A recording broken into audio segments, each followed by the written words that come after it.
What's up, Liberty Hill Comics? You are about to witness the greatest comic book live conservation show on planet Earth or anywhere in the solar system. Ladies and gentlemen, conservators of all ages, please join me in welcoming the conservators. Hey! Wow, that was quite the introduction there, sir. I got lots of energy at the beginning of the Yeah, show. I was gonna say you've been waiting to say that one. I have. I've been waiting a whole week. You know, I know. Then it's too much time in between our live shows. I feel like. Oh yeah, and sometimes. Well, then we might be doing something even more in the future. So we'll see. Who knows? Who knows? Who knows? For those of you that join regularly, you may notice we have the professor with us, regular guest host, Professor Peter Alachi. I expect Phil to join us soon. He's running just a few minutes behind, but I thought we'd get started. We'd say hi to everybody. We'd do our intros. We would thank our sponsors. And rather than leave everybody waiting in the green room, as it were. So why don't you guys say hi? Captain Larry, you're not at home. I am not at home. That's hotel decor behind you. Yes, it is definitely hotel decor. Yes, I am currently in Stuttgart, Germany, and so it's quite early for me, but I gotta join my co-hosts and have a good show with you guys. So yeah, I grew up in Michigan, so I'm like a big three, mostly GM guy, generally speaking. But we do have a car that was manufactured in Stuttgart. Do you know? Yeah. It's in the garage in an undisclosed location in the Texas Hill Country, but I love it. It's really a great car.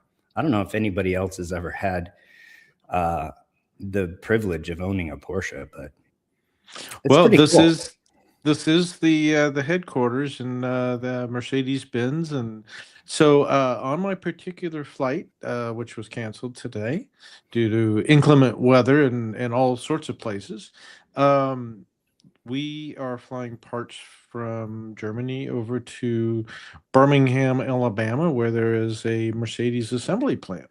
Believe it or not. Yeah.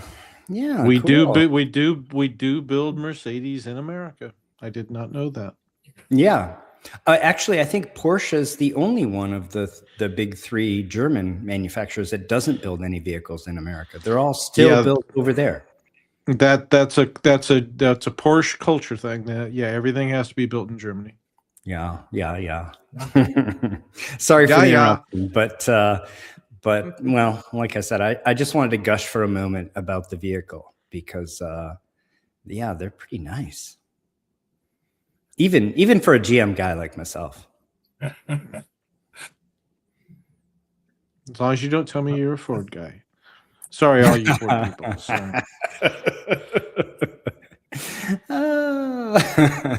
We love the Ford folks.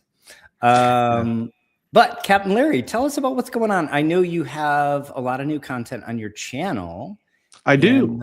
It's true. Update people on that, and then tell them where they can find you. You can find me at Flying Out Comics on YouTube. Quite a few updates right now. Then also on Instagram, you can find me at Flying Out Comics. That's the best way to contact me, is via Instagram. But yeah, I have quite a few major projects going on right now. I've got a Batman #5, Superman #8. And the Smash Comics, and I do a lot of things concurrently.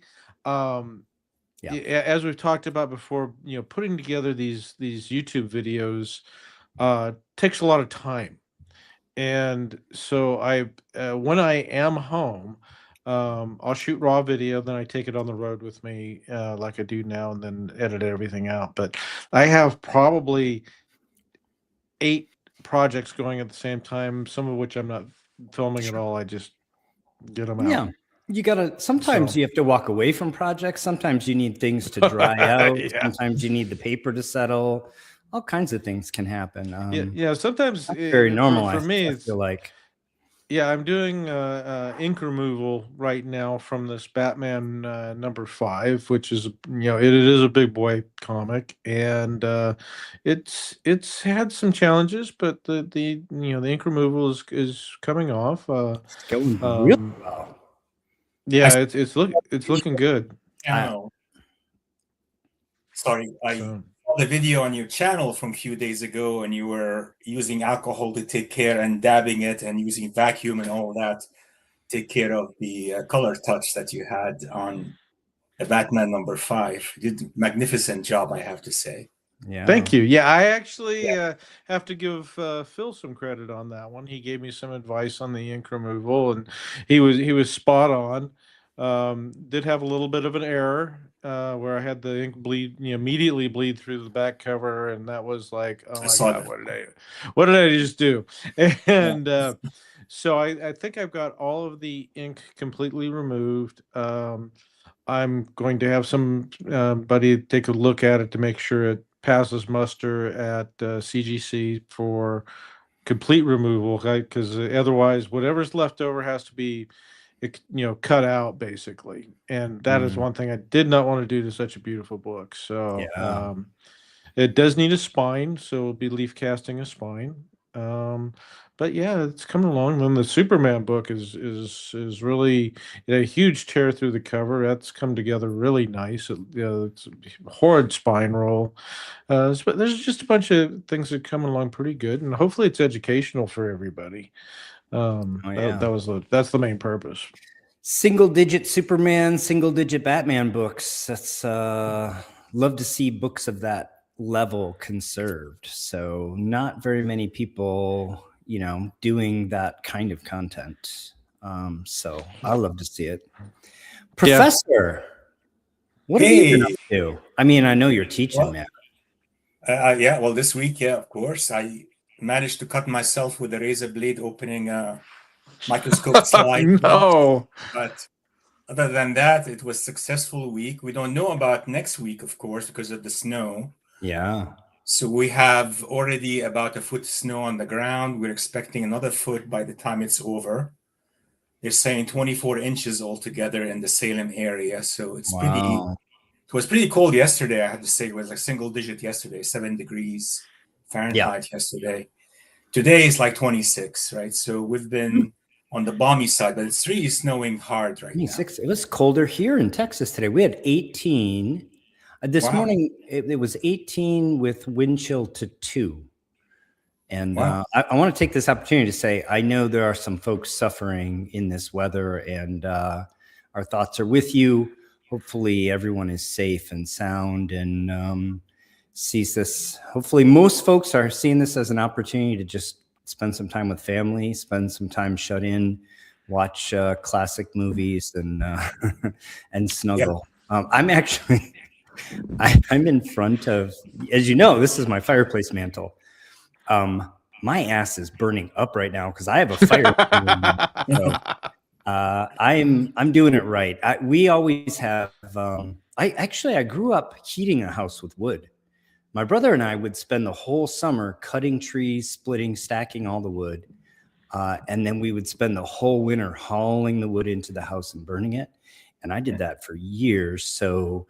It's old hat for me. I've always got a cord or two of good dry oak laid up. And so I'm usually in pretty good shape regardless. As long as the utility companies don't shut everything off, as they did to us here in Texas a few years ago when they shut the water off and busted 5 of my pipes because I couldn't drip water anymore. I remember that. Yeah. Wow. They called it like snowpocalypse, and I was like, they should just call it the public utility crisis, because the snow and the cold wasn't really the problem. It was that the infrastructure couldn't handle it. Isn't Texas they're the only state that's not attached to the national grid? It's true for electricity, right? Yeah, we have ERCOT. There's 2 national grids, actually. There's an east and a west national grid, and Texas has its own grid. And you know why? We just can't cotton to we can't cotton to those pesky regulations, from DC. Which means you suffered a few years ago because of it. Oh, we have much less reliable than either of the national grids, but so be it. Before this becomes a political show, Professor, that sounds like a lot of snow. And as I said, I hope there's not a lot of suffering. I hope it's a lot of just opportunity to spend time with loved ones, snuggling in front of the fireplace and catching a classic movie or something. On the good news from New England Patriot defeated the Denver Broncos, and they're heading toward, to the Super Bowl. I used to live about 45 minutes from the stadium when I lived in Rhode Island. Did you really? Wow. Yeah. Yeah, I'm about 2 hours away from the stadium. I don't really watch football technically, but it's like good news still. Yeah, we haven't been to the Super Bowl in like 7 years, so we haven't won it in 7 years, I think. Well, you need another quarterback. Tom Brady was with the. You need another quarterback from University of Michigan, maybe. Yeah. Great to have you, Professor. Let everybody know where they can find you, please. So you can find me on YouTube, you can find me on Facebook, and you can find me on Instagram. And the best way to email me is Instagram and Facebook. It may take me a while to get back to you, but I'm available on those venues. Awesome. And my channel on YouTube is Experiments in Conservation. And happy to be here again, Dr. Paul and Larry. Good to see you guys. If you're somehow not subscribed to either of these channels, shame on you. Go out, check it out. This channel hit a milestone. Yes, it did. We have had over 250,000 video views on Liberty Hill Comics. And in fact, we're still, it's just cruising. We're at like 270,000 views on the channel, which is just crazy, humbling and amazing. And I can't say thank you enough. I'm glad we're reaching that many people. And I'm humbled that people spend their precious time with us, because obviously that is the most valuable commodity anyone has. Speaking of time, you get to watch us here live today without commercial interruption because of a few people that I want to mention. And they are Loston Wallace of comic book artist fame, Don Carter, You Pluck My Last Comic, Salesboy Comics, What's Up, Keep It Moist, Collecting Chaos, Gorilla Monkey 3K, and AG, who we know as Aubrey. Thank you all so much for the super chats last week. They are sponsoring this show. And again, they're allowing you to watch us ad-free. I see Phil backstage, so I think we'll get good soon. And let's just say hi to the chat. So Collecting Chaos is here. Chili House, because his house is 100 years old. Oh, I'm jealous. I love classic architecture. Hopefully you've got some nice renovations that keep it usable in 2026. The professor's here, of course. Mason Jones, welcome to the show. He says, my dream comic. Yours and mine as well. The aforementioned Salesboy is here. Welcome. Ben Stewart is here. Hello. Collecting Chaos, as almost always. Come to the conclusion, pretty much any comic I don't have is a dream comic. Aubrey's here. Welcome. Welcome, Phil. We're just saying hi to everybody. Jason the Archivist just says he's a conservator of an age. I believe it. Starman's here. Welcome. How are you? He says, loved it. Great work. Well, we're going to have a great reveal at the end of the show today, and I'm super looking forward to it. Neuro Comics is here. Welcome. Vulu's here, as always. Salesboy, thank you for the super chat. Appreciate you. We have our first sponsor already for next week. And Salesboy says, I'm Ford. I guess he means Found on Road Dead. I assume. Can't say otherwise. Gorilla Production 73 is also known as Gorilla Monkey 3K. Ben Stewart's here. Silver Spidey 18's here. Jerry the Jitterbug, welcome. Hey, Jerry. Chat. Hopefully we'll We'll get some good interaction with Jerry tonight. Collecting Chaos, thank you so much for the super chat. I also hope everyone is keeping warm. And like I said, that we don't have any really terrible, anybody really suffering from the weather here. 12 degrees in Southeast Michigan. Yeah, I talked to my dad, and he's in mid-Michigan. I thought he said yesterday the high was 5. Like absolute, not like wind chill, like absolute high of 5. Well, I promised myself I would never live anywhere where I had to own a snowblower. I just got him. It explains a guys, lot. I just I don't bought blame him you, Larry. like an electric shovel. It's like it's battery operated, and it's basically a shovel but a mini snowblower. He said it works pretty good for 2 to 3 inches. Larry's not sold on that. Bronzo's here. Michael Mirad says he shoveled twice today. Thank you so much, Jerry, for the kind words. I know, well, I don't know for sure, but I imagine yours is probably 1 million by now. Billy Pilgrim is here. I mean, if it isn't, it ought to be. Billy Pilgrim's here. Mason Jones is here. JCP is here.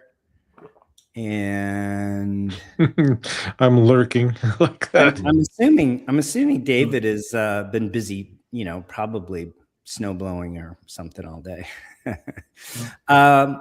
Welcome, Phil. We've already set our highs and checked in, and glad to have you. Well, then, join. gosh darn it, I'll say hi, everybody, and I'll check in too. So Please do. As I always say, coming live from the border of Brooklyn and Queens, here in a very cold, snowy Sunday evening.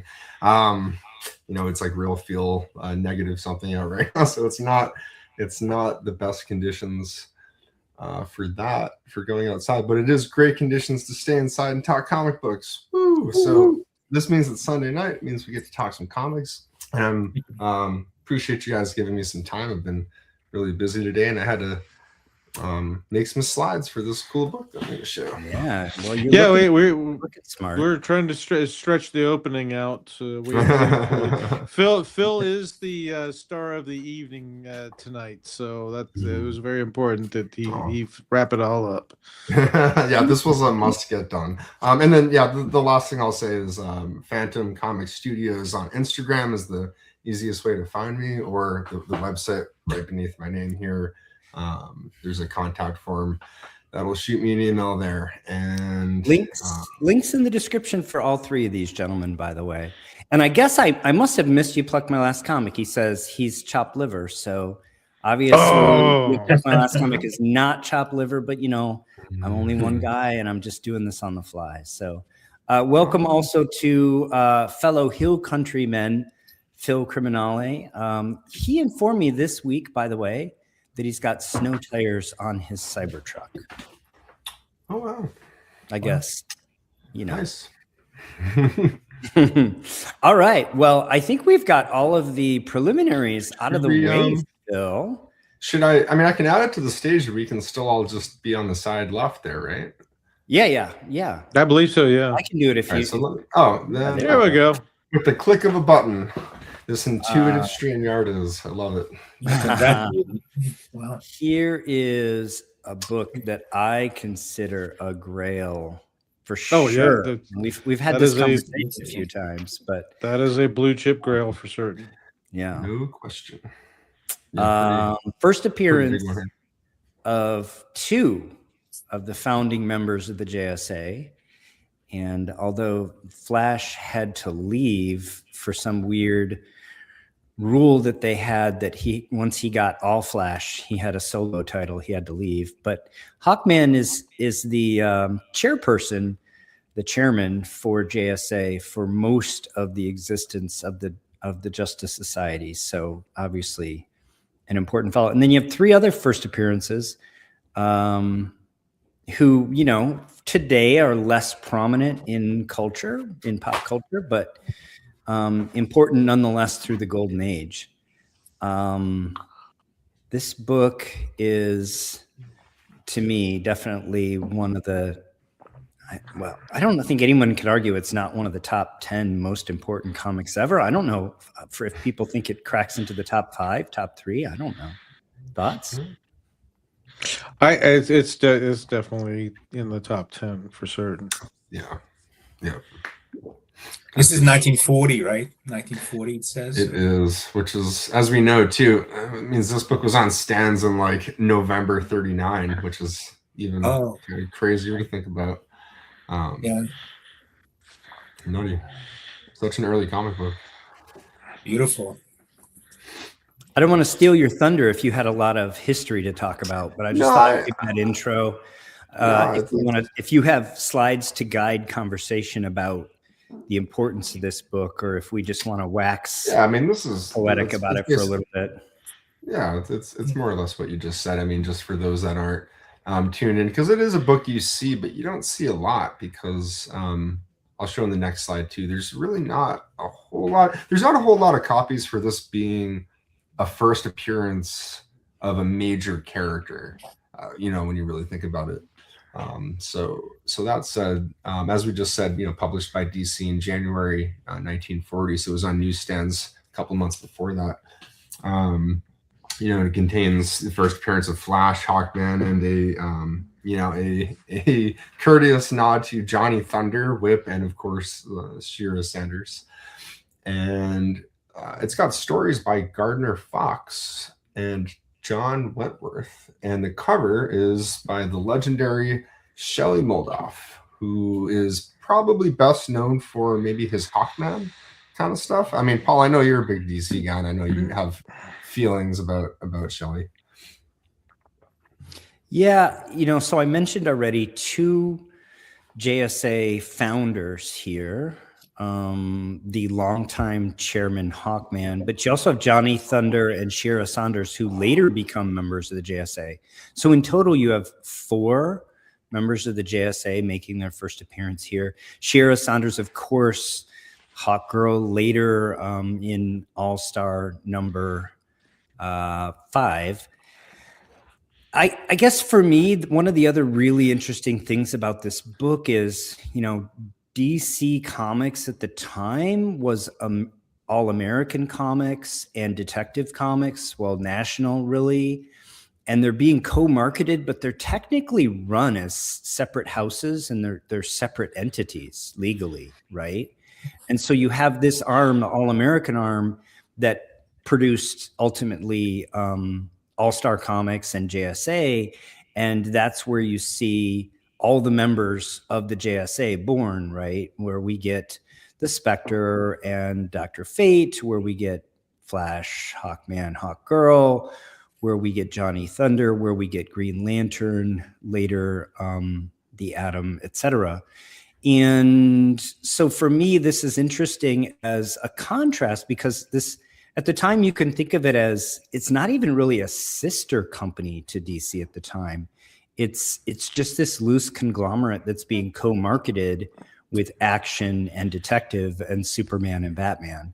So while we think of DC as a very integrated, tight sort of universe now, at this point, it was a very loose universe. And in fact, at this exact point in time, there had been 0 crossovers, not even so much as a mention in any of those books of the sort of recognition of the existence of any of those other heroes.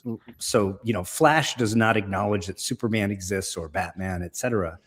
So for me, the other kind of really interesting thing about this is it's the first blockbuster book from All-American Comics.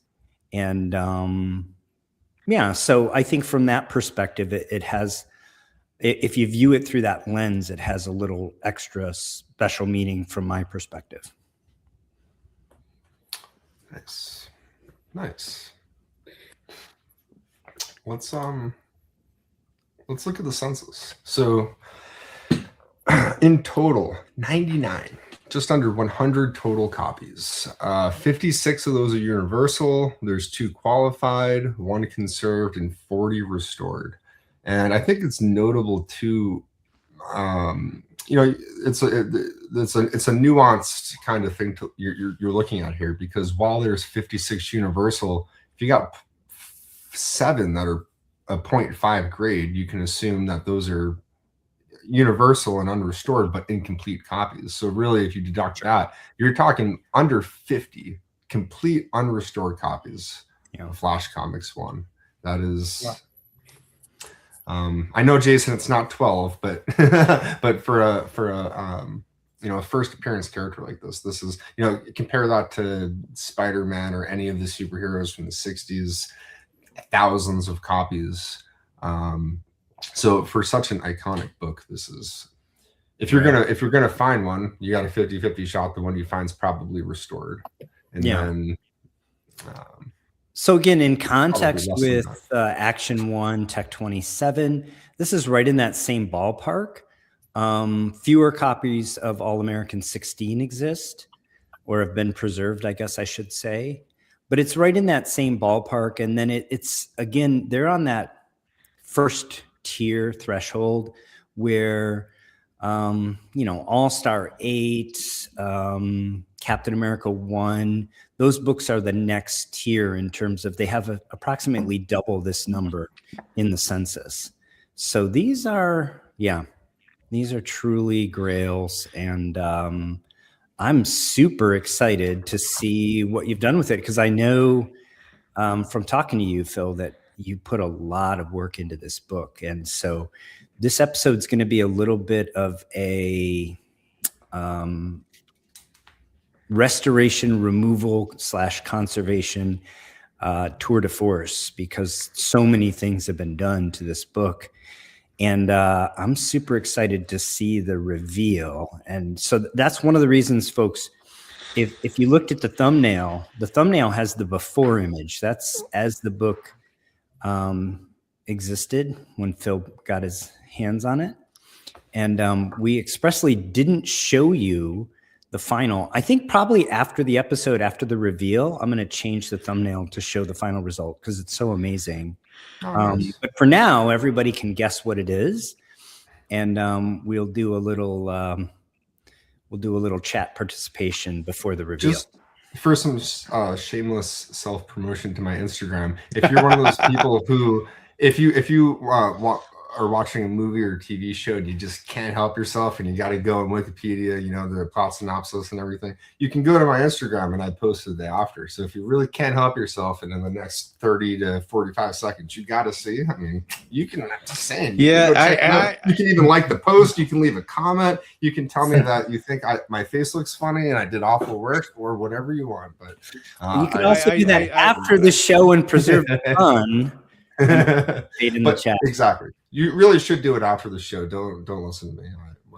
Yeah, I already went and I saw the post, and it fantastic work.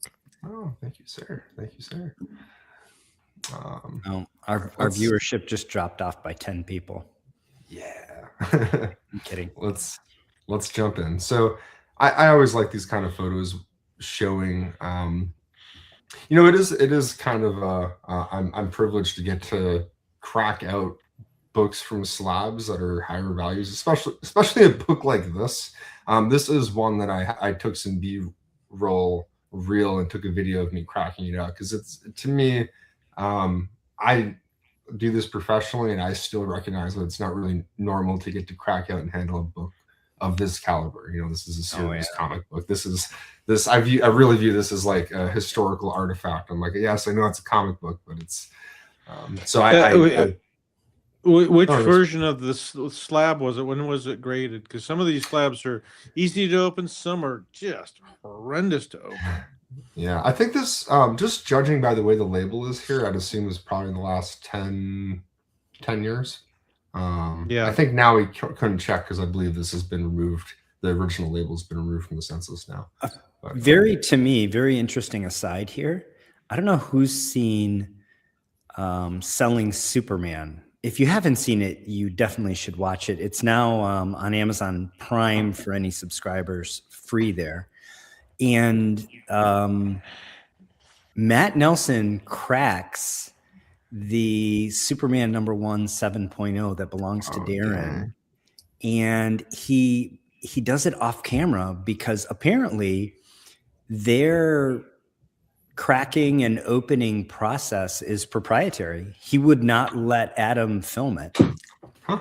which I thought was really fascinating, right? That, you know, whether or not we all know how to do it, it's no big deal, or whether or not they have some secret way to do it, I don't know. But I thought that was fascinating. I don't know if anybody else saw Selling Superman and enjoyed that aspect of it. Adam, the producer and director, he actually, he or one of his assistants dropped the Superman 1/7. Oh my God.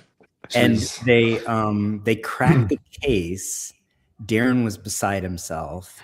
That's no, terrible. no spoilers, but they end up taking it. They literally fly to Sarasota and hand deliver it to Matt for reslabbing and reholdering, I guess is the technical term.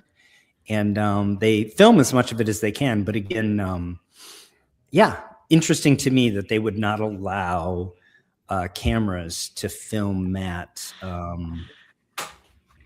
releasing the comic from the slab and from the inner well. They probably have a machine or something that does it, I'm guessing. Because they deholder a lot of books because they want people want them regraded. Yeah. So they probably have a machine may. that makes a slab. They have a machine probably that pops. They it. may. I think the slab is sonically welded.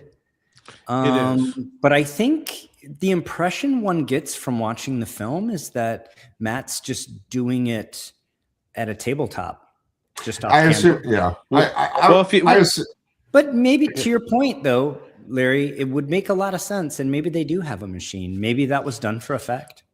Well, if you hear Matt making a loud crack in the off screen, then you'll know. yeah.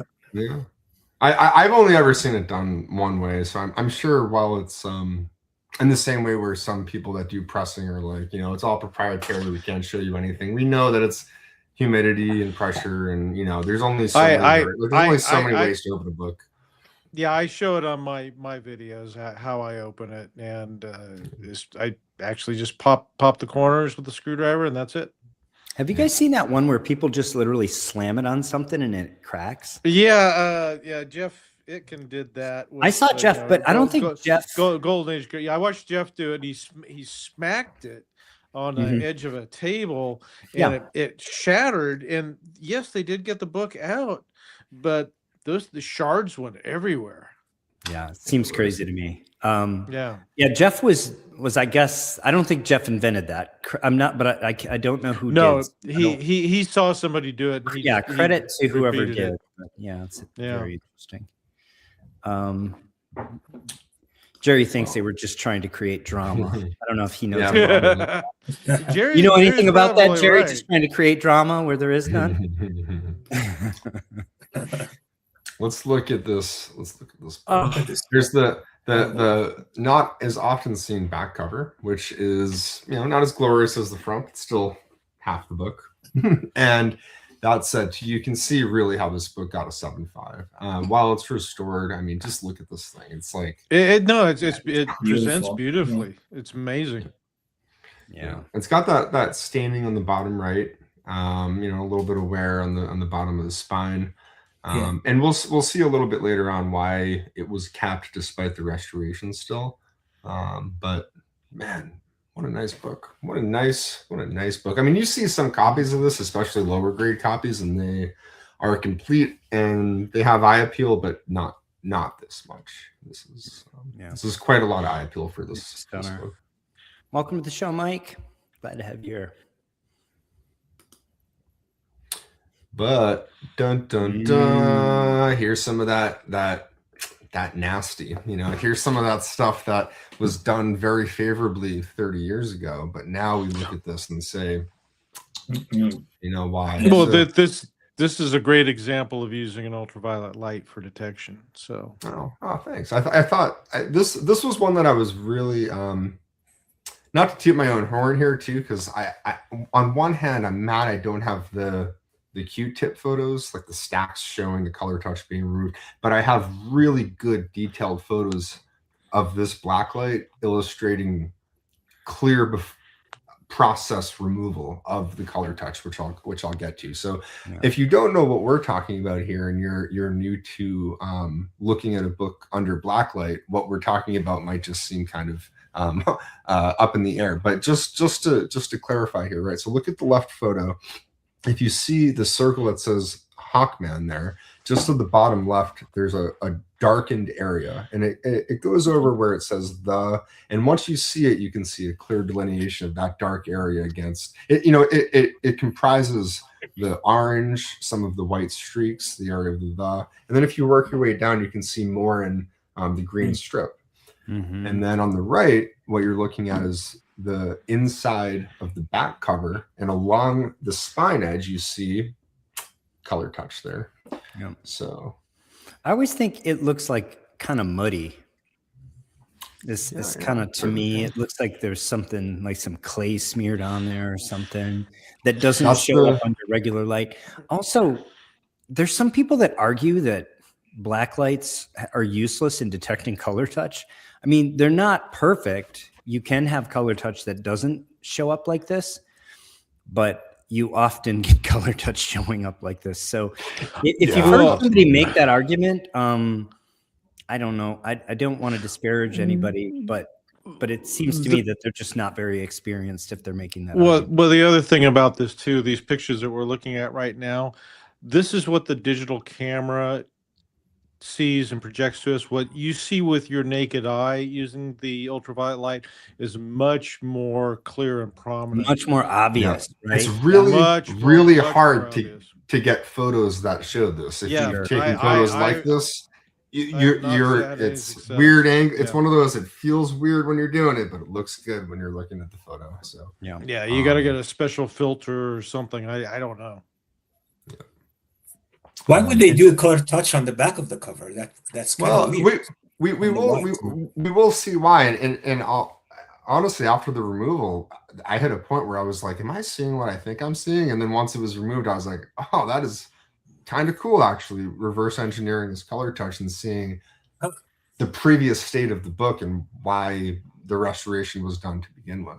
Yeah. And then also just to point at what you just mentioned, Paul, really in my experience, the reason that I think it's understandable why some people will say, black light doesn't show, or, you need fluorescent light or whatever. But in my experience, it really is a combination of both, because there's never as we've discussed too, there's not a universal code of what's been used for color touch.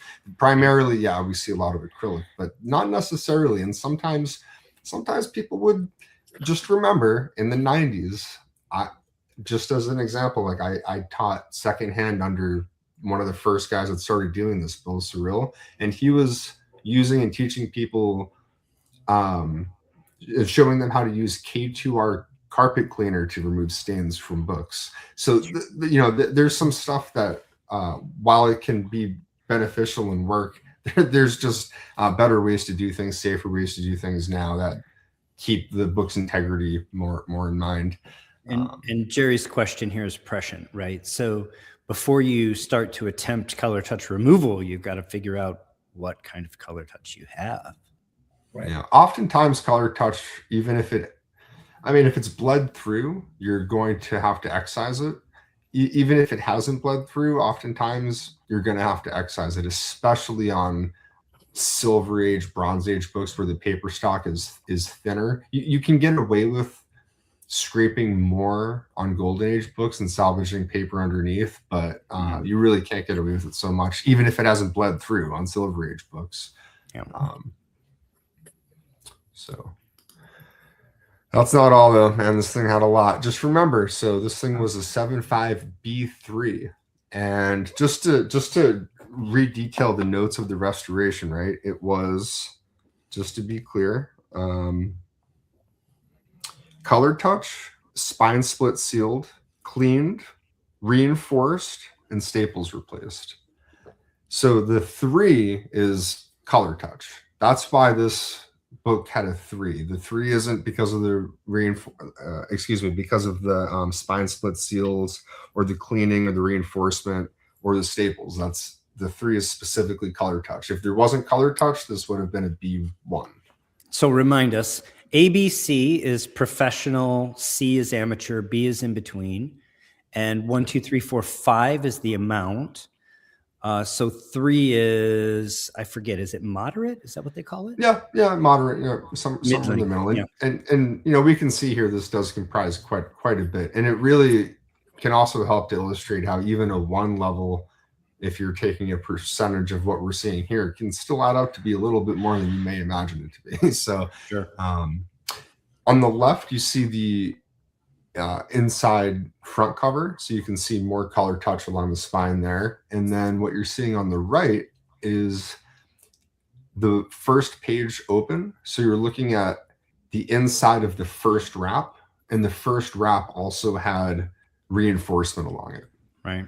So Jerry's point here, color touch solid, meaning the color is not the dot matrix that you know from the blown up images of comic book covers. That doesn't help you in the white area, by the way. And I guess, to CGC's point 10 years ago, vis-a-vis this lawsuit that they ultimately lost, some people are literally doing micro color touch where they're using single hairs. That's mind-boggling to me. Yep. Yeah. Talk about having patience to do this work. That's a whole different thing. But that's another, in terms of like we discussed, in terms of the toolkit that you have the blue light, you have magnification to see if the dot matrix is there or it's been disrupted or if it's irregular, etc. And all these things play in. Yep. Let's just look at some nice photos not in black light though, right? Let's admire this beautiful book. There's it open to the front, first page. You got the inside ad there for All American Comics. You can just kind of see how flush the interior is there on the right. The page quality was so nice on this book. Really, it was remarkable. Really. Who's read the Flash first appearance and origin from this book?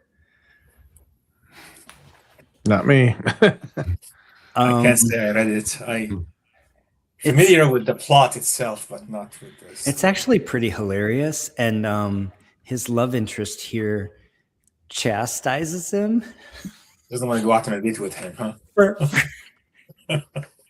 For not playing football like a man.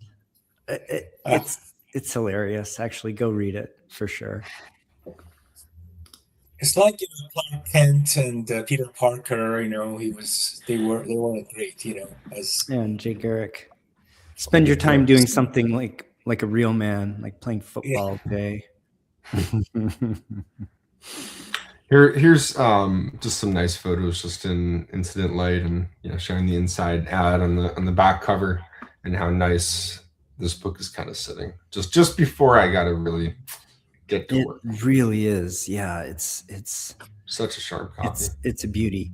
Ben, my favorite reprint of all of the Golden Age first appearances and origins is actually a book published either in the 70s or 80s by DC, and it has included in it the Golden Age origins and the Silver Age origins, sort of back to back, of Batman, Superman, Wonder Woman, Flash, Green Lantern.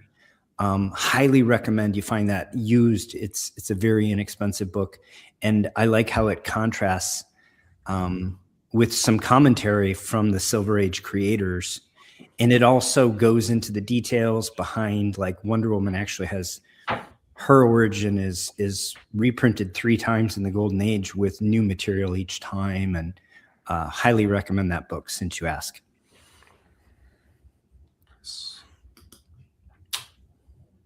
Let's get right down to it.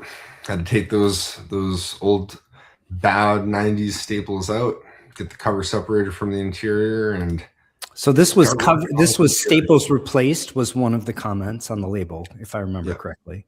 Correct. So these staples are going to be discarded. Correct. Yep. And I'm going to start at the centerfold. So the centerfold had a few bits of reinforcement there on the inside. Because whoever did this work clearly did a great job. They knew what they were doing. They knew to reinforce the centerfold from the inside. So when you were looking at it, dead on, when you open the book, you wouldn't see it. And this was off to a good start. I was able to kind of moisten it and remove it, and really not cause really any damage to the newsprint, which is very susceptible to tearing, even removing archival mends. It can be very unforgiving if you've reversed even standard conservation, let alone restoration. Sometimes it was put there because it was delicate, and getting it off is just a little bit too much for the paper to handle. So this was a nice case. You can kind of see the original wear there with some just kind of standard tearing, that caused the centerfold to become detached to begin with. What was it they used there, Phil, for the crimp area? Sometimes it's a little easier to gauge. Honestly, I know sometimes there's heat set tissue. Sometimes it's some sort of just an archival mending tissue and wheat paste. Sometimes you can remove. I feel like in some ways it's kind of just like the color touch, where there's a guidebook, but there's no straight on rules. So sometimes I can kind of take a guess on what I think it is, but there's no way to know, unless it's like the most straightforward is just mending tissue and wheat paste. That I can know for certain. Sometimes it's like it might look like archival tape, not necessarily heat set tissue. Sure. Sure. Thank you. It can definitely vary. And based on that too, so you can see if you look on the left here, right? I'm of the assumption here that it was maybe even done by two different people at two different times, but regardless, two different materials were used here, because this came off fairly easily. You can see the reinforcement here. If you look at the before too, it's not nice cut strips like you can see. Like, it is caked on whatever was there. So to come off, that caused some paper loss. But in my estimation, it seemed fairly ideal, because once the first wrap is kind of put back on, and you can see in that after photo on the right, it looks very natural wear. And you're starting to see the reverse engineering of the restoration kind of to show and explain what the book went through in the past, which little spoiler alert, the cover was totally split and detached. So you're going to get this with a book that already has a split and detached cover. The first wrap is now exposed, and now you're going to start to have this wrap start to split. And if it wasn't handled in the manner that it was handled, this probably would have split too, and then you would have had the book just would have continued to fall apart more and more. Sure. And so once that was done, I really had to psych out how I was going to get going on this, because if you've removed color touch before, you know that it can, well, 3-level color touch is quite a lot. Let's just say that. So really, I think I have you, Professor, in some way to thank for the way I was kind of reassessing this one, because in the past, even if you're using solvents to remove color touch, I've run into a lot of issues with that. You don't want to leave tide marks. You don't want to accidentally expose the book to enough chemicals where you're causing CGC to note it as being restored. It's a slippery slope where you really need to tread lightly. You also need to be very careful that the colors aren't going to bleed and not just become removed. Captain, you just experienced with a book that you removed some color touch from. Yeah. Which, although with ultimately phenomenal results, though. I was able to get it all out. Yeah, no, you persevered where I think a lot of people would have. Let's say the book may no longer be with us and it would have been thrown across the room. so kudos to you for keeping all that. Yeah, well, it was my book, so I was just like, I was not going to let it go that easily. Fair enough. In this case, the way that I determined was that there was some most of the color touch here I was able to remove with solvents, but some of it had to be scraped away. And my fear when I first started doing this was that that color touch you saw on the front cover over the colored areas was going to have to be manually scraped, and you're going to lose eye appeal. And to convert the book either to conserved or universal, it still would be a win at the loss of removing, some of the original color, which is a bummer. And it's like, how can this be averted? There's got to be some way to avert this. And I don't know the exact video I saw of yours, Professor, but there was one video where I just something clicked, and I was like, just try thinking about this from a different perspective. And so looking at this under the black light, this is probably some of the most comprehensive process photos of color touch being removed that you can very clearly see. So as I described earlier, you can see the darkened area. That's where there's color touch all along the inner spine here. Basically what I did was I lifted it instead of scraping it with Q-tips and solvent, and to the point where if you've done this, each Q-tip has one use. Like you're putting solvent on it, you're wringing it out so there's only the minimal amount, and you're basically going once and you're letting it lift up what's there, and then you're letting everything dry, and then sometimes you're buffing the surface of the paper again. In this case, I had to keep doing that every time I did that because you're compromising the sizing of the paper. So I had to basically remove color touch, let it dry, size, repeat. And I did that a lot of times on this book, but it was clearly a book that required that. So, and I unless I'm mistaken, this case, yeah, no, that's what we're looking at here. So this is once a lot of it was really starting to come off. I think on the inside cover, sorry, forgive me, because I do work on a lot of books, and sometimes while I have the photos, I'm trying to remember the exact process that I did. And I think that there was some combination of light,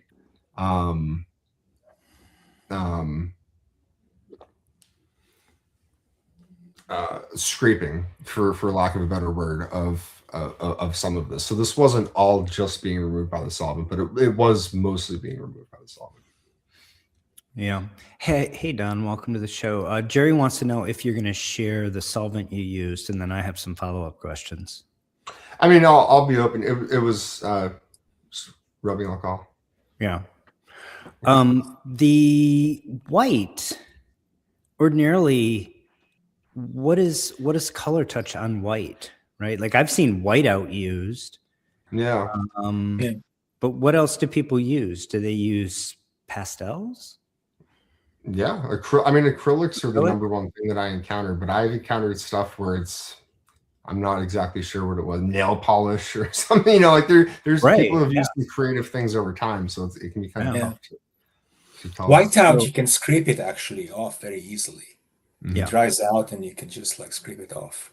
Yeah. Because it's kind of setting really on the surface. Yeah. Yeah. I've seen color pencils as well, Jerry. Yeah. Interesting. Yeah. I've seen some spine work that to the naked eye was so well done. Unless you actually hit it with the proper light, you wouldn't notice. And it was phenomenal. That reminds me of the fellows from Spineworks that we met. Oh, yeah. Yeah. I thought they were chiropractors, but they actually do comic book work. Shout out to Lenny at Spineworks. Lenny. So once I was able to, just for full disclosure too, what you're looking at here is color touch over the remaining reinforcement of the spine. So from that darkened area all the way up, the spine was totally split. And what I did here was wanting to tackle the color touch on the reverse side, but I wanted to keep the cover still attached. So I left just a little bit there, and I left the reinforcement, and I flipped it over to get started on this. Sure. Just because in my opinion, working at it together felt more favorable than in two separate cover pieces. I also wasn't totally convinced it was completely split, so I was still trying to err on the side of not pushing it. Sure. But here you can kind of see a little bit more. talking about here. Now, on the outside cover, I think it was kind of hard to tell. It almost seemed like a combination of there was wear that compromised the surface level of the paper with some of it. So some of it had to be carefully scraped, especially on the outside cover. It felt like there was much more on the outside that needed to be. But that which wasn't, I could remove with the solvent. And then so for those that aren't familiar, when you have wear on the cover of the surface of the book, you can have, what in a modern book we would call a color breaking spine tick, right? But basically you have exposed paper fibers, and where those have been color touched, they really wick that medium in there, and they will tend to be scraped away. Whereas if you have the sizing and the inks intact and you're color touching over, that's something where you may be able to remove it chemically, as Phil's done here. So it's a combination of those things, and you need to shift gears when you see that compromised paper versus where you see the paper and the ink layer being intact. Yeah, I don't know. It seemed possible that maybe it got wet and that there was like a tide line that would have gone up along. That's my best guess. I really don't know exactly what this went through. But one thing that was kind of cool as I was removing, you can see the beginning of it here. There's two little dots right at the center of the spine that are very predominant in the after. And what you'll see, those are actually, once I show a few more photos, is staple holes that showed. And what happened previously was someone reattached the cover with two staples, and then that was covered up and masked by the color touch. Yeah. So those are punctures, to my earlier point, those are punctures through the ink, through the sizing, and the exposed fibers. And so those fibers really wick whatever the medium is for the color touch. They really wick it in and they hold it. And just treating that with chemicals probably not going to be sufficient. Those are going to need to be excised. Yeah. Yeah. Yeah. Now, this was where, honestly, I was a little bummed when I was looking at the photos, because I thought I had a few more comprehensive process photos showing me removing the remaining color touch from the front here. But you can see here clear as day the before and after. If you look at the before, you can see that there's quite a bit of color still underneath, or at least there's image underneath where you see color touch. And sure enough, that was one of the areas, excuse me, where I was able to use the solvent to remove it carefully, very carefully at that, because you're going to start to remove you're removing it as it's also touching the original color. So you need to it's one of those things where that's really where you're like, I went very careful, and I was like, it almost in the same pattern where if you've erased over color areas, you understand the motion of like you're trying to get the eraser to just touch the surface of the paper. Like you're putting just enough pressure to lift the dirt, but not enough pressure to lift the color. And that's something that takes a little time, and it's kind of how you go in the angle. So that's kind of how I was attacking that colored area there. And that was the area that I was most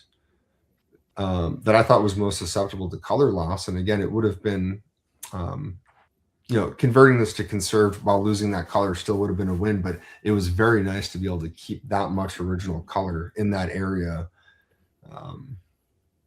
despite how much color there was. It's incredible. Yeah, that's incredible. And you'll see here, I think. So one of the caveats was whatever was in the green, I guess, that didn't want to come up with the solvent and needed to be scraped. So you can see some obvious right along the spine green. But I mean, if you look back at the blacklight photos to see how much color touch, especially around that Hockman area, there was, and this is totally unrestored now, no color touch there, showing the original color underneath. Pretty big win in my opinion. And I do this professionally, so I was happy. Once I was doing the same thing in that area that I showed in the back cover, seeing it coming off, and I was like, just like a kid at Christmas, like just being like, like seeing it coming off in real time and getting it off and looking at the Q-tips and keeping that color is very satisfying, especially in a work like this. So, I wonder, Phil, if it's mixed media, the reason why it doesn't come off in the green. If they were using acrylics elsewhere or whatever, but then they didn't have a good match for that, so they used a pen there or something else. I don't know.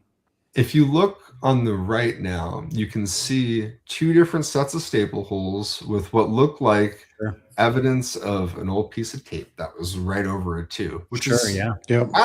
kind of cool when you really look at the before and after of just that back cover area. Man, whoever did the work on this, yeah, got to give it to them. They did a really good job of masking that area. You wouldn't have even known that that was there. So Yeah. sorry that I had to remove it, whoever did the work, but No, it's a great job. I mean, it's a good thing the cover is thick, right? So you can scrape it off and still have paper underneath left over. yeah. So you're Like, not yeah. really compromising. Everything is holding up okay, and it looks great. Exactly. You can see the area of the back cover, the areas where there's still the sizing and areas where that top layer was scraped to remove the color touch, presumably because it was already compromised by a stain or whatever it was. But really, it's ideal that it was just in the area where there wasn't any color and it was a white area anyway. So kind of best case. I don't know if I think the This next is one might be the reveal. yeah. The last slide is the reveal. So just So- for full context here, the spine is completely split. And then I also need to say a few disclaimers, and I really do need to go back and revise my Instagram post because this is a defining book in my opinion. And I say that really for one big reason. And well, you know what? Really, it's two things. So this book to me really clearly illustrates that CGC has changed their stance and or now view certain types of cleanings differently. And I say that because those that know restoration removal would say, how did this book get a universal label if there was a cleaned notation, right? That would be, and that was my hesitation with even doing the conservation to begin Right. with. So This is something we all you discussed with us, and Yeah. at the time, I thought, and it's just been my experience in reviewing a lot of these books that the cleaned notation is one that's a little bit more. It's just a little bit less objective. It's more subjective, right? I think they look at some of the processes that were done and they go, well, we can throw cleaned in along the way. Like we think, well, this, for example, was leaf casted. Yeah, well, it had to be in water, so it was cleaned. So we throw cleaned on sometimes, and sometimes they don't. I think the cleaned notation sometimes is with very specific tells, and there's no way to undo it. But many times it's just a throw in with a bunch of other work. And in that context, it didn't really matter, right? Like this was going to be restored, even if they didn't throw cleaned in there, right? Because of the other work. And in those instances, you then look at those tells and you say, well, are the tells present? If they're not present, CGC is not necessarily compelled to give it the cleaned notation. Sorry for the interruption. I'm not sure if I stopped your flow, but I think we should give a full summary of what was done here and then up to the submission, and then we can quiz the audience on what they think it came back as. Yeah, I did just want to say the other note too. So that's pretty important. So on one hand, yes. So this book really illustrates that CGC grades the book as it sits in front of them. And reviewing this book, they determined that looking at it now as it sits, the cover does not appear to give off any telltale signs that it has been cleaned. Jason's got the answer. I wish it was that easy. The other big thing here too, and I've openly talked about this, and I don't think that I have any hesitation in talking about it because I've done quite a bit of it, and that is the staples. So in this case, the long and short what happened is I have been given just a somewhat unique privilege that is offered to other people that work on higher end books. and I'm able to get some books reviewed by CGC prior to grading. And this was one that I wanted to have inspected prior to having the conservation done, because I didn't want to do the conservation if the book could be could get a universal grade. One of the caveats with that was the Staples replace notation. So in my past, and as I've told clients, I've replaced staples on books that had staples replaced using period correct staples, where upon inspection, in the same way that CGC views the cover cleaning notation differently, they're grading the book as it sits in front of them, with 100% success. I've never had an issue doing this, and CGC always saying as they determine the staples look authentic, because I understand, sourcing period correct staples. Everything needs to match up and look authentic. To me, it's virtually the single gray area that exists in grading, because you are, in some cases, if you're doing this, technically taking pieces from another book that aren't original to the copy, but it exists within the caveat that the book is graded as it sits. And if you can't prove that the staples were replaced, then the only thing that exists is provenance.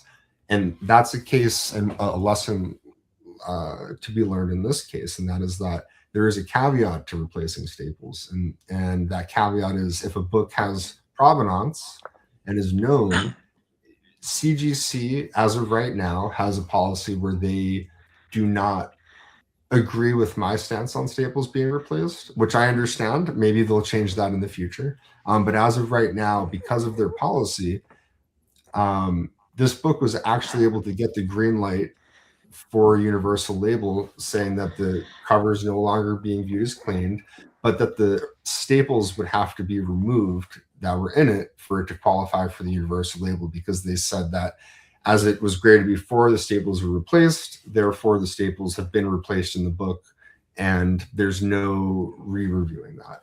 So there is a caveat to staples being replaced. So that was it's kind of a twofold thing. In terms of the cover cleaning and the staples. Right. So if you don't mind, Phil, review the list of restoration items for us. And then let's talk about everything you did to address each of them. And then we'll talk about the state in which it was subbed. And then we'll let people guess, yeah? Sounds good. So again, this was a CGC 7.5 B3, so somewhere between amateur and professional level. And what was removed was color touch. There was the spine split seal that turned out to be the entire spine was split and detached. And the split seal you removed, we didn't see a lot of detail of that. That's true. That's actually a good point. The spine split seal was actually a sub layer underneath the color touch. Mm-hmm. So you wouldn't, as it usually is. You wouldn't see that in the foundation of the restoration. Yeah, I didn't take additional photos of that, unfortunately, but that needed to be obviously removed once the color touch was removed. So hold on a second here. And then there was the reinforcement of the centerfold in the first wrap, and the also removed, and the staples that had been replaced. Right. So the state that it goes back to CGC is as you see it, but keep in mind, as Phil pointed out, cover is split, cover is also detached, staples are missing, centerfold is detached, although staples are missing, so I'm not really sure. Everything's detached, but much bearing. And that's how it goes back to CGC. So with those thoughts in mind, how about guesses? Just to say this, I think that if you look back at the blacklight photos, this really does show, I think a 3 level is kind of right on par for what we're seeing here. I mean, you can make the argument it could be a 4 really, because there is quite a lot of color touch here not just the outside cover, but the inside cover. So, and it also includes that 3 includes the totality of the restoration work. So that means the 3 includes the seal to the cover, right? It includes the seal to the interior pages. It includes the color touch. It also, by the way, includes the replaced staples, right? So that 3 is a number that's a composite, a summation of all restoration work that the book received. So yeah, but it again, it is capped. They give the number, the umbrella number, based on that which. So if the color touches a 3, then everything is a 3. If color touch is included. If there was no color touch here, it would have been a B1. So yeah. Okay, so guesses are starting to come in. Jerry says 2-0. Jason's at also 2-0. I am thinking, if I remember my CGC grading guide correctly, 2-0 is absolute top for a split cover. That means essentially almost nothing else is wrong. So I think that in my mind is top. And then I don't know if I need to subtract because staples are missing and we have a few other little defects. So I would say between a 1.5 and a 2, it wouldn't shock me to get a 2. I don't think it can be higher than that. I wouldn't be shocked by a 1.8. 1.5 would seem very harsh to me. So I have not, by the way, I have not seen the results. I'm just sort of talking through this in real time as I'm thinking about it. if I could just say one, Larry, you're out. Phil, you're obviously out. Sorry, go ahead, Phil. We might have just mentioned it a minute or 2 ago, but just for those watching that aren't totally familiar with the scale, covers that are detached and totally split, the cap, the ceiling is a 2.0. So we couldn't or wouldn't really realistically expect anything above a 2.0 here. Yeah, that was, like I said, my recollection of the rules is that's the absolute top. If you look at Matt Nelson in the grading guide for the CGC grading guide, there's a table and it shows certain defects and then it shows you ranges of grades available for that defect. And if you look at split cover on that table, you can see that it can occupy 0.5, 1.0, 1.5, 1.8, or 2. That's it. That's where it sits on the table by definition with that defect. And then again, the grade is cumulative defects, right? So once you've determined that's the sort of cap. I was trying to sort of walk people through this. I don't know. Then you look at other defects and you go, well, are any of these enough to knock it down below that 2? I sort of feel like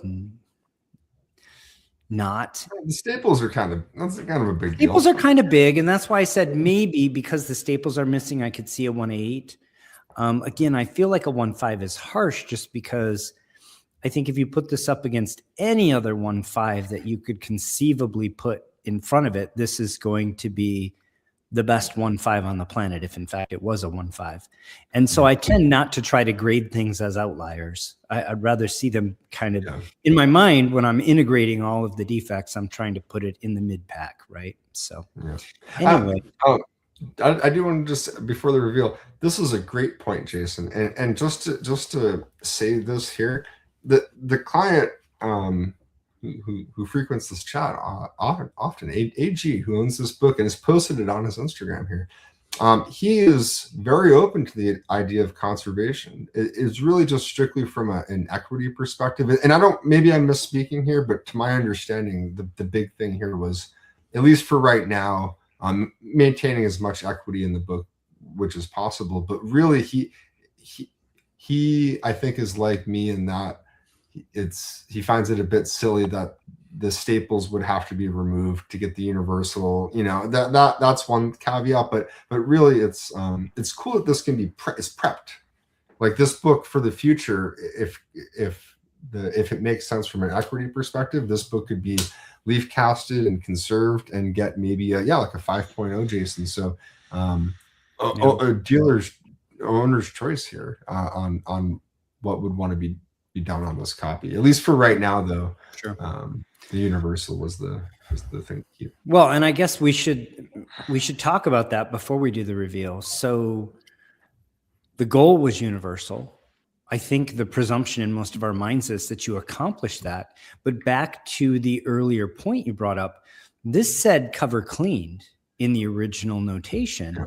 And you pointed out that CGC views staples replaced as a provenance thing, meaning even if you put a perfect staple match in, they're going to say, well, we can't tell that it was replaced because you did a perfect job. However, we know it was replaced because we know the provenance. Doesn't that then bring the question, well, we can't tell that it was cleaned, but we know it was clean because we know the provenance, right? I think that's that area where we talked about. But then I would go back to, you don't really know the original provenance. You were speculating that it was cleaned originally. Exactly. And that's why there's the room here for universal.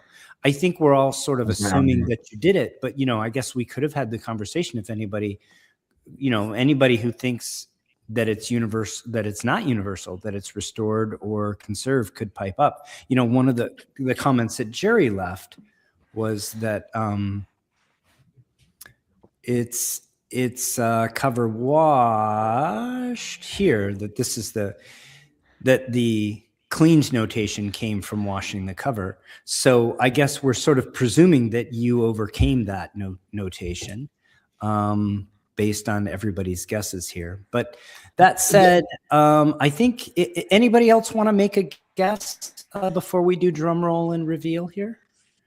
I want to say regardless here, phenomenal job, really outstanding. And as you say, what you've done is you've created, presumably, because I am presuming that you achieved a universal label here, you've created now the foundation for a conservation in the future should one want one. And part of the value of this, even if this ends up as a universal 1.5, which in my mind would be like worst case scenario, you have a book that has a lot more value than a typical fair market value for a universal 1.5, because anybody could view this and say, sure, but it's the foundation for a 5.0 conserved, for example. And I know what the value of a 5.0 conserved is, and that may be greater than a 1.5 conserved or a 1.5 universal or 2.0 universal. Anybody else want to have the last thought before we do a drum roll and reveal here? I just find that Phil's work is so meticulous. I think the split cover, caps it at 2, and the other effects in this case may not drag it down any further. So I think I'm going to go 1.8 right now. All right. I do want to give a shout out to Matt Nelson, really, who, we know he's president, but he also does handle a lot of the bigger books. And he is really the person I need to thank for allowing my client to even really understand that there could be a more favorable outcome here without unnecessary costs. And that is something that I'm very grateful for. And to that point, when the book was being reviewed, at his word, he said the book can get a universal label, but the staples will have to be removed to get the universal label. Because full disclosure, I did add period staples that I thought looked chef's kiss perfect in this copy.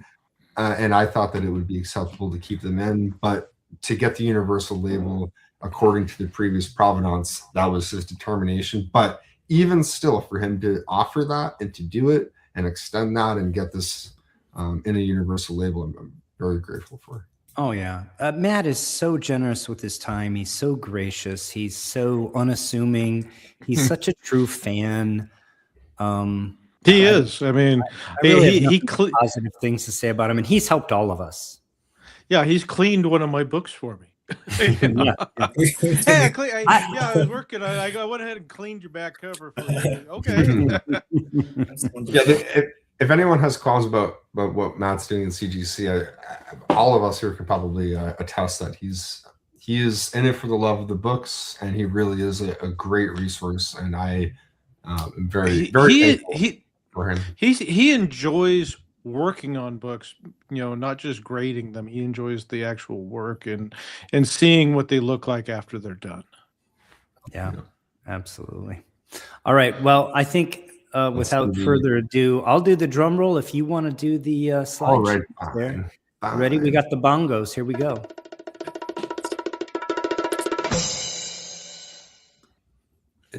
Hey, spot on.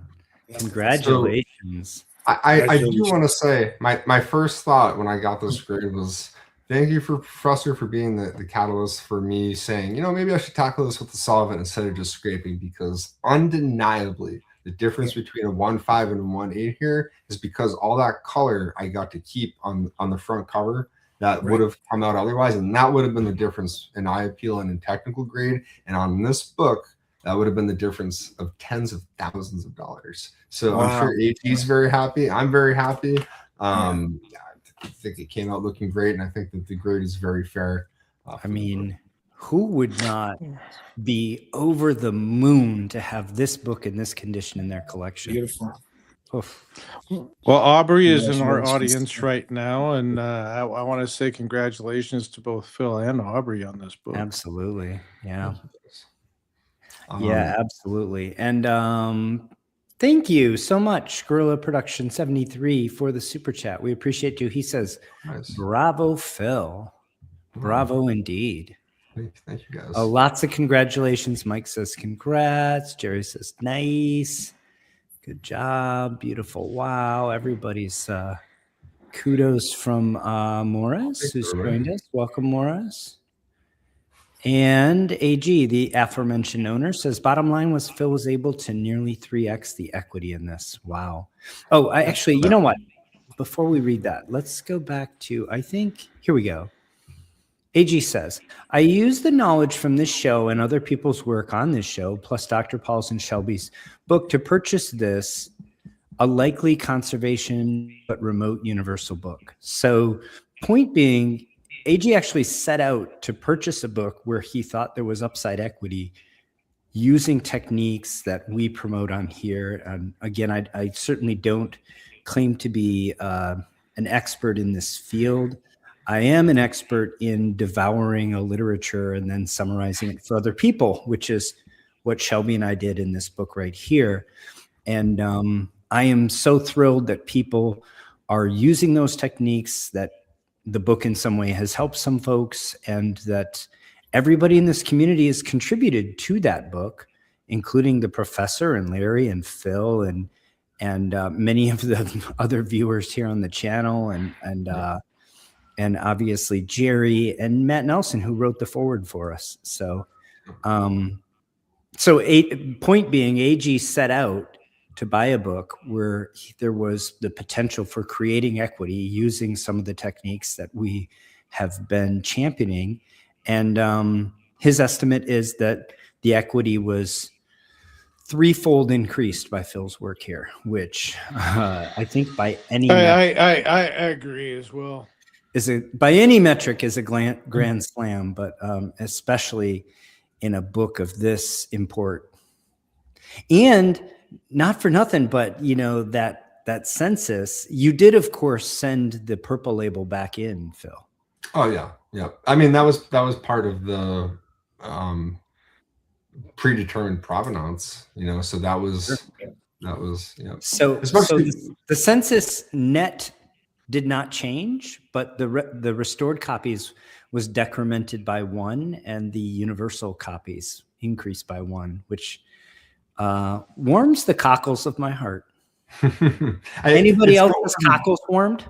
Oh yeah. Oh. By this result, I mean I have certain CGC submission refreshes where I click the button and my neighbors can probably hear me yelling, in a good way, not in a bad way, because you know I do internalize the negative feelings, but boy do I let those good feelings out. And this was one where I saw the 1.8 and I was like, oh hot damn! Like I think I'm gonna give an Aubrey a call, because this was that's a big deal. And if you know the book and you've seen other lower grade copies, this is easily the one with the most eye appeal, bar none. I mean, really, how isn't there just a big crease in the cover?